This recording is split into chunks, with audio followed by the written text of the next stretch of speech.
Hello, it's Peter Wright and Kathleen Beauvais with another episode of the Yakking Show. This is the show where we lead you along a path to wholeness. So we call it the Harmony Channel of the Yakking Show.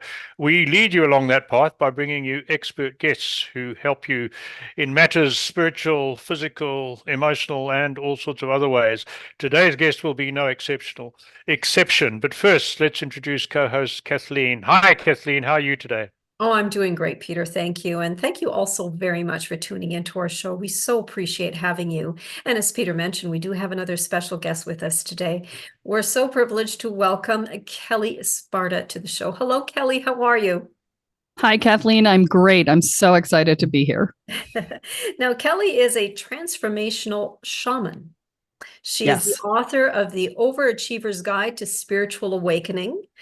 Her podcast, Spirit Sherpa, is in the top 2% of podcasts worldwide. Oh, Today, she's here to yak with us about personal growth, law of attraction, and spiritual awakening. I can't wait to dig in. So, Kelle, many people believe in the law of attraction. They practice daily affirmations. And I think, Peter, you and I are in that category as well. most definitely. Most definitely. Absolutely. We practice positive thinking and believe that, and a lot of people believe that they will be successful if they do all of these things, but success somehow eludes them.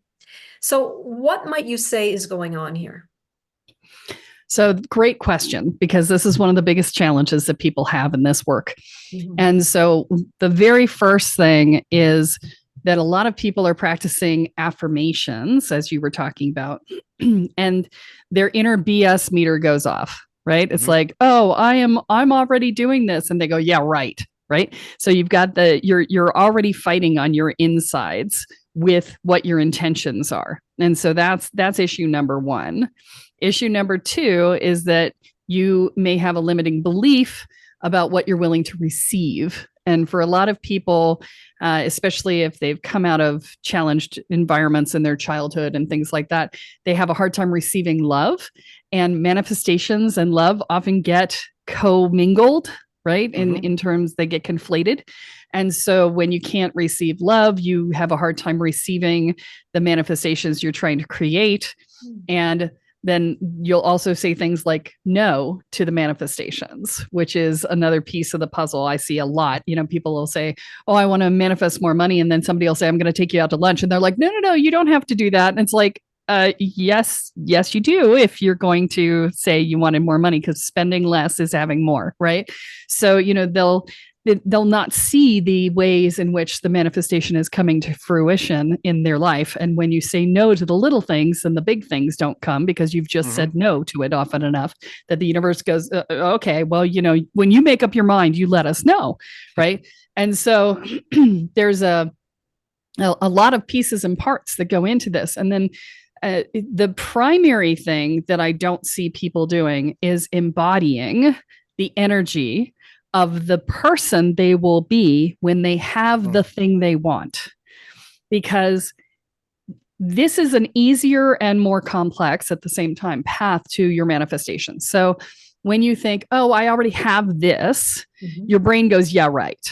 Right? Because it looks at your reality, and then you have cognitive dissonance, and that's not good for a manifestation. However, if you step into becoming the person who has the things and acting as if, then your brain doesn't fight that as much, because you're like, okay, what does it take to be this person? So I'll give you an example.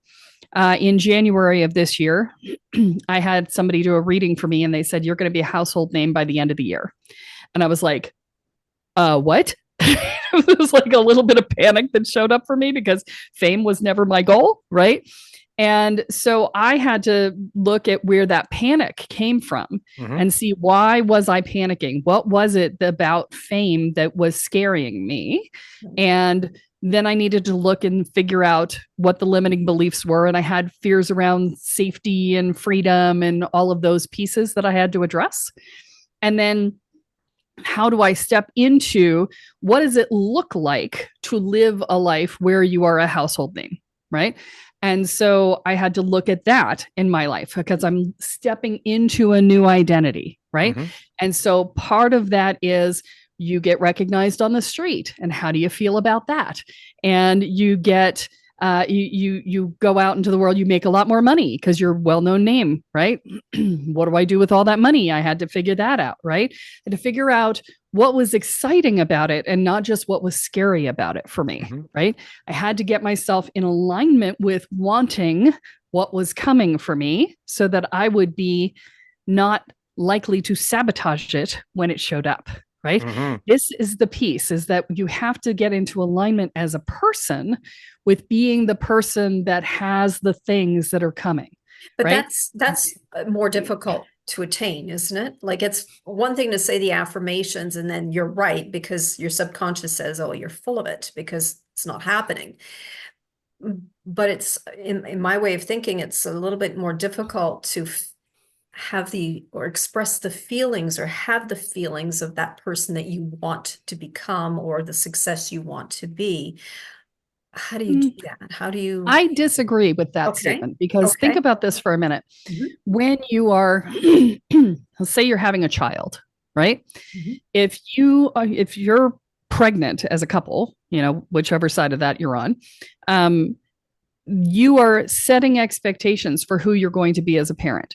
You're contemplating what that is. You're making plans in real time. You're prepping the nursery. You're getting things together. You're putting in all the baby proofing. You're doing all the things. You are setting an intention to become a parent. And you are stepping into that identity consciously. You can do that with absolutely anything. When you're buying a house, you're preparing to be a homeowner. You're like, oh, I don't know what it means to close on a house. I don't know what it means to maintain a house. And you start getting all the information you need in order to do that, right? For me, I needed to know what it was like to be famous. So I manifested 2 famous people coming into my sphere of influence in like 3 months. I had Neil Donald Walsh's people asked to have him be on my podcast, and I got to have a conversation with him after the show about what's your life like. And then the guy who played Gimli on The Lord of the Rings, John Rhys Davies, showed up in my little 25,000 person town in Boquete to have photo op. Wow. And I got to sit and talk with him and his daughter about what it was like for them with him being famous. And he's super famous, right? And so I got to really get a sense of what that was about because I was actively stepping into the willingness to be this level of fame, to be at that level of fame. I was manifesting what I needed. That because I was willing to step into the identity, the universe was sending me the things that I needed in order to do that. And so, this is what happens when you work from an identity level rather than from a just wishful thinking level, right? Because wishful thinking is often in the dream level, right? We say our affirmations and it's kind of like, oh, it's a dream. Dreams don't get grounded into reality. Goals get grounded into reality. Intentions get grounded into reality. Dreams are, it would be nice if. If you're saying it would be nice if, it's never going to happen. Those are equivalent. Absolutely. Right? So it's about stepping into the beingness state of whatever it is that you're looking to create. So whether that's, more money in your life, which you need to know exactly how much that more money is. So just we'll be clear there, whether it's a new job or whether it's starting a business or whether it's, whatever it is, becoming a homeowner, you need to step into the energy of what it means to do those things. And that means that you should find someone who actually holds that energy and have a conversation with them so that you can align your energy with theirs and understand where it is that your limiting beliefs are getting in the way. Okay. And that is a distinction that too few self-help counselors, coaches, authors make clearly. You've made that distinction more clearly than I've ever heard it or read about it before. And that's what's always turned me off goal setting and affirmations is that I've seen the focus is on getting the thing you want or the position you want and not becoming the person you need to be to get it. I realize, and I have already come to that conclusion myself, but I've never heard it explained as well from someone else. So well done. I think that will make a huge amount of help for a lot of people listening and watching this program. Thanks for that, Kelle. So my one is sort of leading on from what you've just been talking about, and people go to workshops and they read self-help books and they do the affirmations, they go to therapy, but they get nowhere. And you say on your website, 20% stress is what happens to you, and 80% is what you make it mean in your head. How do you go about cutting that 80% in half? And from my own experience, I agree with you 100% of what I've just related there. How do you do it? How do you help people cut that 80% in half? Well, let me, I'm going to first answer the initial thing that you said, and then Sure. I'll answer that if that's okay. Yeah. The reason people don't make progress in therapy, in personal growth things like that, is because most of the time what they're dealing with is a complex tapestry of coping mechanisms that came together early in childhood and set them up with this tapestry it's really interrelated, right? And so they try to pull on one thread at a time and it catches on everything else. Okay. And that's why they make like half an inch worth of progress. And then if they don't keep moving, it sort of wiggles itself back into place again, right? Because all of the other fibers are holding it there. This is why that's one of the things that we really work on in my programs, because I'm doing the express train, is I'm unraveling the whole tapestry at once so that we don't get stuck like this, right? Okay. So that's the reason why. And so it's not your fault if you're not making progress. I just want to say that. It's that you're not addressing enough things at once, and very few places do that. Okay. So now the 80% of stress is what you make it mean. So let's say that I love to work with road rage, right? So let's say somebody cuts you off in traffic. If you have a story in your head that says, I'm not important, nobody cares about me, I'm not good enough, I don't matter, then the minute somebody cuts you off in traffic, they're like, they didn't care about me. I was here. They should have seen me. Da, da, da, da, da. All this trigger comes up, right? Because you make it mean that they saw you and didn't care, right? Whereas if somebody else who doesn't have that story, if the person cuts them off in traffic, they may have a story that says, people are buttheads, right? And it's like, I don't want anything to do with people. People suck. And they'll get upset for that reason, right? But if somebody doesn't have a story about that, and if they look at everybody around them and assume that they have a reason for everything they do, they will either assume, one, the person didn't see them, or two, the person is in a hurry. Maybe there's a child who's gotten in an accident, or a partner, and they're running to the hospital, and they're running late for work, and they're going to get fired if they're late for one more day, or whatever. They'll make up a story in their head that is reasonable for what just happened, and they'll go, "Oh, okay, you need to go. You go, knock yourself out, have a good day, and blessings on whatever you need to be in a hurry for," right? And they will have no stress about it except the minor adrenaline rush that happened when they almost got hit, right? And so the story that we tell ourselves, the person who got triggered may still be angry 3 days later. Yeah.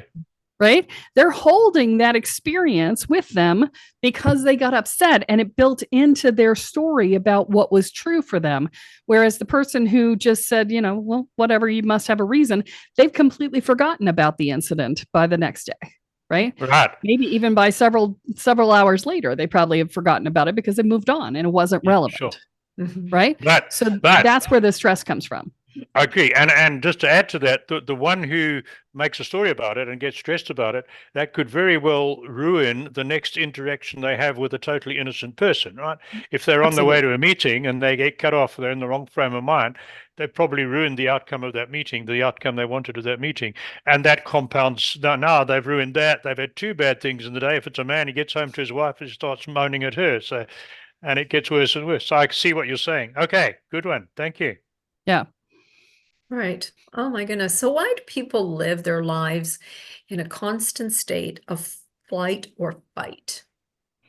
Well, so there's a lot of different pieces to this, one of which is the stories that we tell ourselves, right? So if we feel like we're not safe on a regular basis, and let me just give you a sense, because a lot of people are like, no, I feel safe all the time. It's like, are you a control freak and a perfectionist? If you are a control freak and a perfectionist, then you feel unsafe all the time. Because if you've got a plan and a backup plan and a backup plan for your backup plan, it's because you don't feel safe. Okay.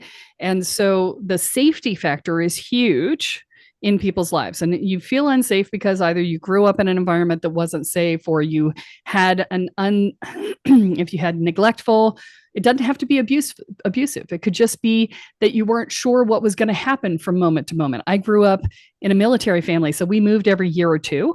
And so my life was always upended. Every year or two, I was completely in a new school. I was in a new environment, in a new neighborhood. Da, da, da. Nothing was consistent except for my mom, right? And our furniture. But so, that can cause this too, right?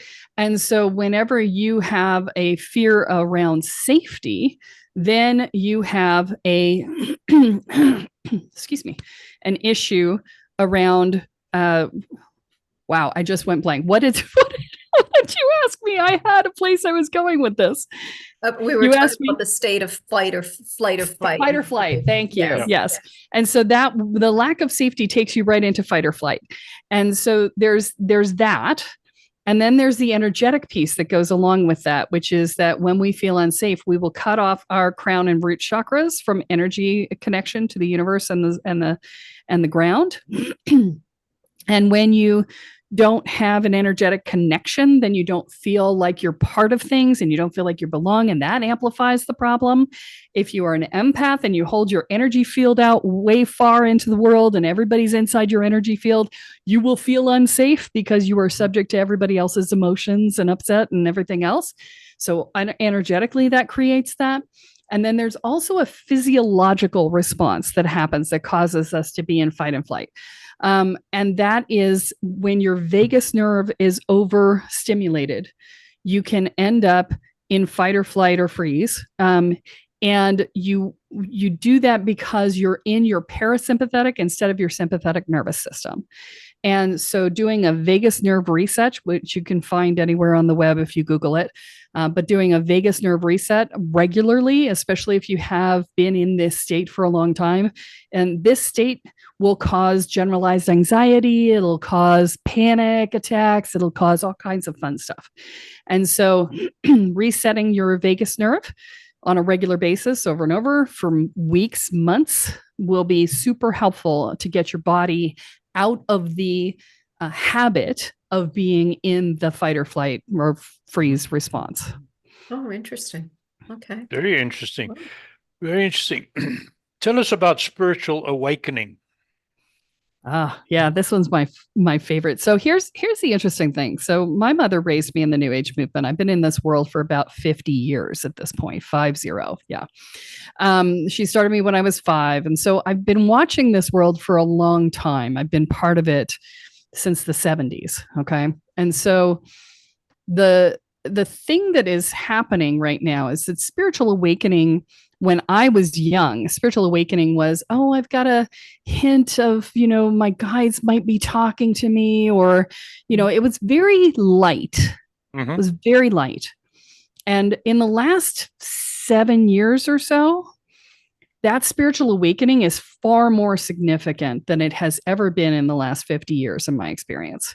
And what's happening is people are coming in with full-blown experiences. I'm seeing ghosts. I'm having near-death experience. I'm having my guides come and talk to me in dreams. I'm leaving my body in dreams. There's all these significant things happening that are by no means light. Okay. Mm-hmm. Right. And then on top of it, there's a small group of people who, while they're having these awakenings, they're also waking up and saying, oh my God, I have a huge mission.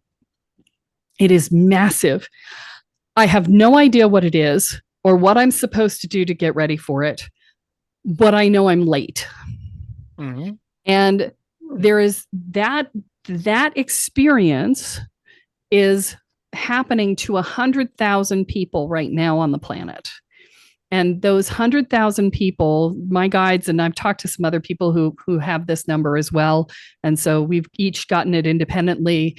And this is the number of people on the planet right now who are here to up-level the planet. We are the ones meant to be the teachers on the planet. And so if you're having a spiritual awakening and you're having that experience, you're meant to be someone who helps others up level. So is this, personally, I've always felt that I'm not living what I'm supposed to be doing. There was something else that eludes me. I have no idea what it is, but I've always felt this. Doesn't matter what job I held or whatever I did, it always felt, no, this isn't it. No, this isn't it. And I have no idea. Is that the kind of feeling that you're talking about? That definitely could be related. Did you ever have the experience of waking up and going, oh, I'm supposed to be doing something and I'm late? I just generally have the sense. I've always had that sense as far back as I can remember. Yeah, then it probably the I'm late piece probably didn't kick in because you got it so early in life. So yeah, that does sound like it would be in alignment with being one of the 100,000. Mm-hmm. Interesting. So if I can just pursue this one, I've been involved in a church for a fair bit of my life. My mother was a devout Anglican, my father not quite as devout, so I went through the whole Sunday school, confirmation, church, and then I got interested in equine sports, which was always on a Sunday, so they took preference over church. And then, as I said earlier, I lived in Africa, and for a number of reasons which are not relevant to this show, I fell out with the church. I didn't step inside a church for over 40 years. And then I felt a need to start going to church, and I resumed with an Anglican church, became a warden, etc., until COVID, when they closed the churches, and I said, that's not the Christian way to do things.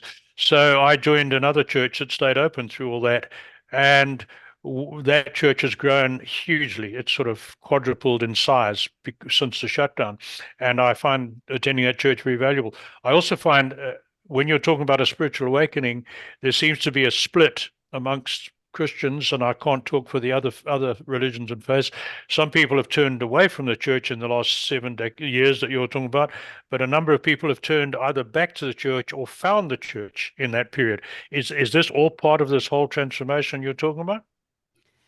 I would say that it's related. So, yeah, I mean, COVID with all the lockdowns caused us to go into this forced hermitage. Mm-hmm. And anytime you force people to be alone with themselves, they're going to have they're going to have experiences of up-leveling in their own beingness, because, you can't be alone with yourself and not have things show up that you have to deal with. Right. Mm-hmm. And so the COVID shift caused a lot of people to come back to religion, or to leave religion, or to find spirituality without religion, or, all of the things, right? Because they were forced to be with the things that they were tolerating in their lives, because they didn't have anything to distract themselves, right? And in psychology, they call this the crystallization of discontent, right? Okay. It's the moment where, typically most of the things that you're tolerating in your life, you only look at one at a time, right? Because it's whatever comes up in the moment that's irritating. You're like, it's a minor irritation. But when you take all of the things that you're tolerating in your life and you put them in front of you all at once, it will cause a crystallization of discontent, because you'll be like, oh, absolutely, enough of this, right? Yeah. And so it causes that aspect to happen. And COVID's lockdowns did that for a lot of people. And, I keep telling people, look, everybody's traumatized from that, because very few people had support during that, because all the therapists were overdone. I mean, you could not get an appointment with a therapist to help you through the process to save your neck in COVID, right?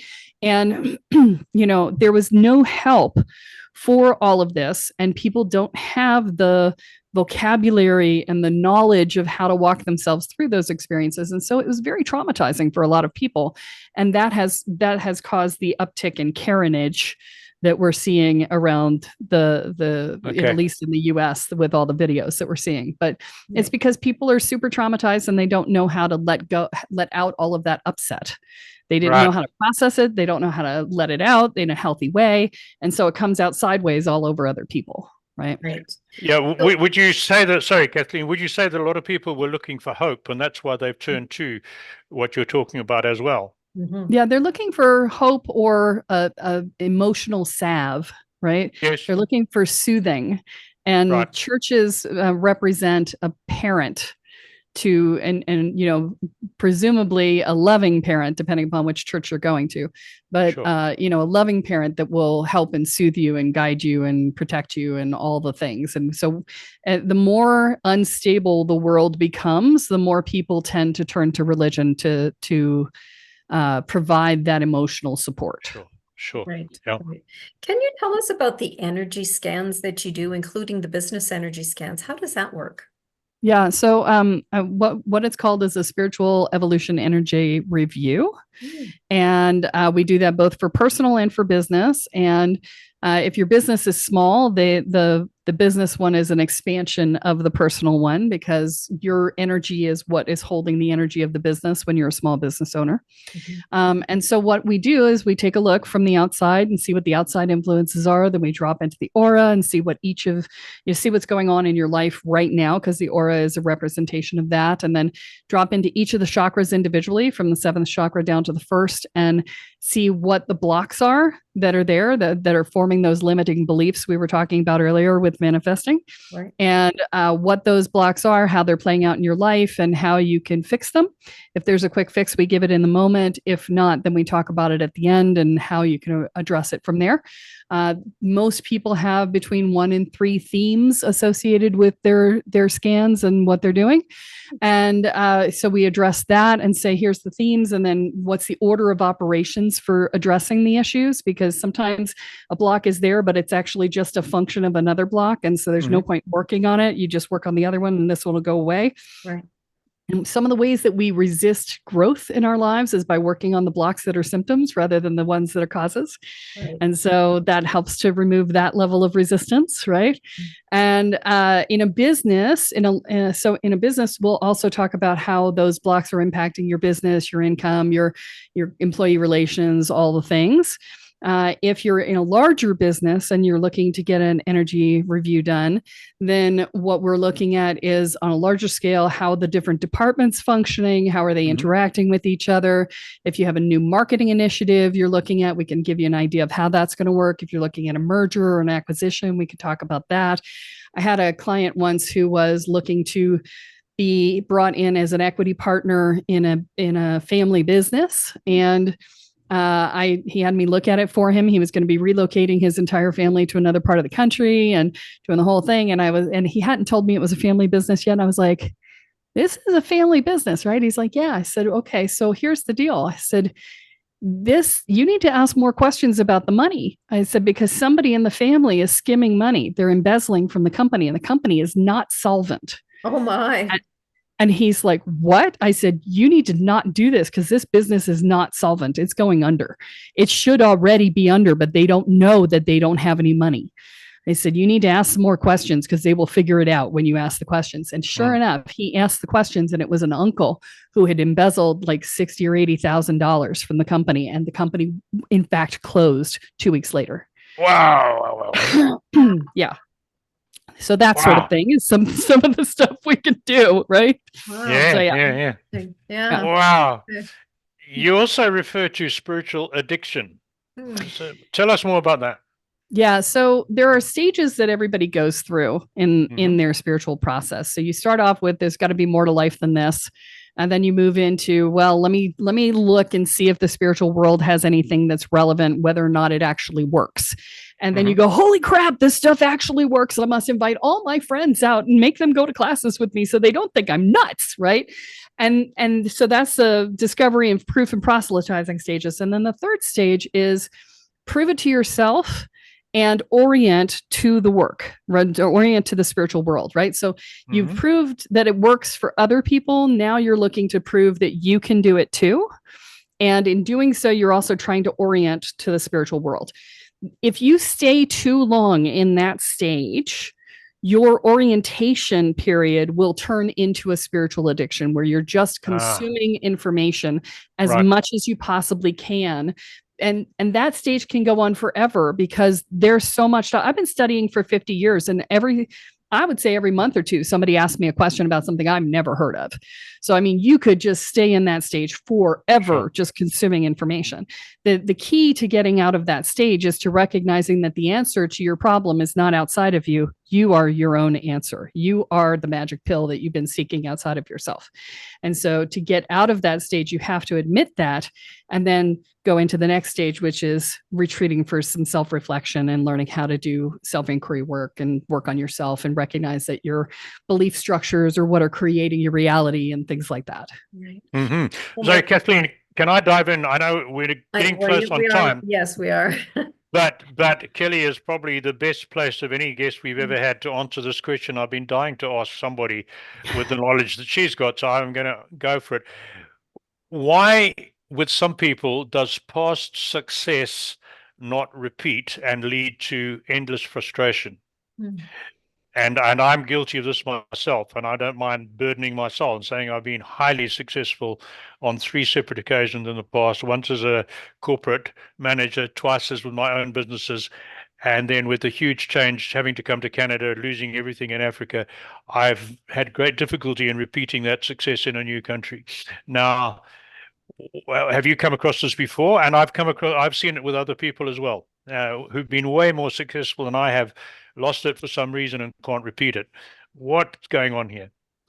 So that to me feels like an ancestral pattern. That so what happens is that in family lines, children will take on the burdens of the parent out of love. Right.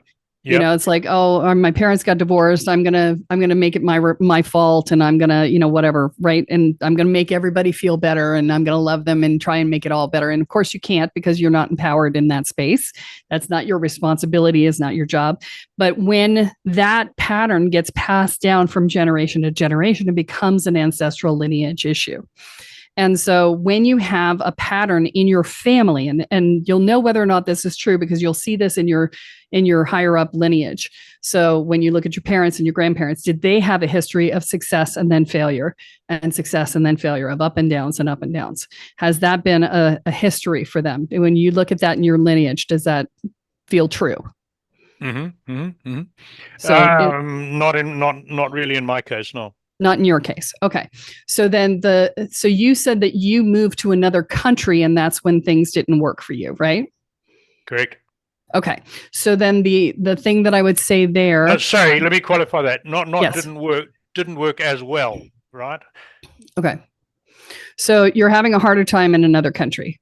Absolutely. Okay. So what I'm going to say there is that you're not rooted into your new country in a way that you were rooted into your old country. Either you have not released the energy of holding on to the other country, and therefore you're energetically split between the two, or you have just not rooted into the new country, because financial success is related to physical reality.